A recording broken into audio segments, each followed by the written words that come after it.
2 বার হজ করেছে, 5 বার উমরা করেছে, মুত্তাকির গুণে নিজেকে 100% পূর্ণ মনে করেন, কিন্তু ভোট দেওয়ার সময় মনে করেন যে মুত্তাকি লোকদের দেশ চলবে না, কাক দিতে হবে চোর বাটপার, সন্ত্রাস, সন্ত্রাস, মাস্তান, মদারু, জুয়ারু কি এনে দিয়ে দেন।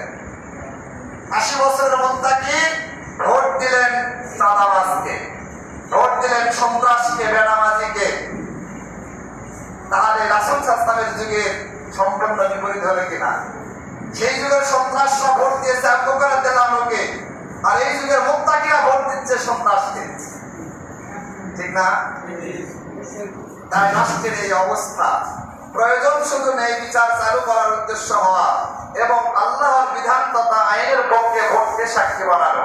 আল্লাহর বিধান প্রতিষ্ঠার জন্য ভোট সাক্ষী হবে, আল্লাহর কোরআনের আইন চালু করার জন্য আপনার ভোট সাক্ষী হবে। আবার নির্বাচিত প্রতিনিধিরাও যেন আল্লাহর বিধান মেনে ন্যায় বিচার করে এবং তারা যেন ধনী গরিবের পার্থক্য না করে।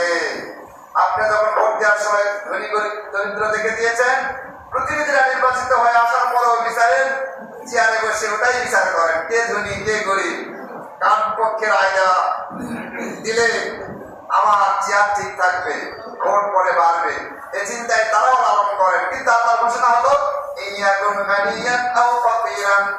ধনী হোক আর গরিব হোক এটি দেখার কোন সুযোগ নেই, বরং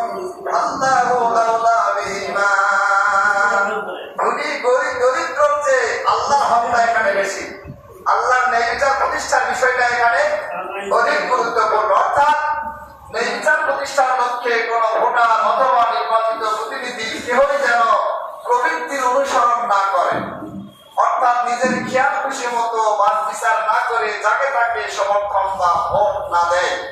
নির্বাচিত হয়ে তিনিও যেন খেয়াল খুশি মতো বিচার না করেন। কি সুযোগ আছে এটা? কিন্তু আমাদের দেশে অবস্থা কি?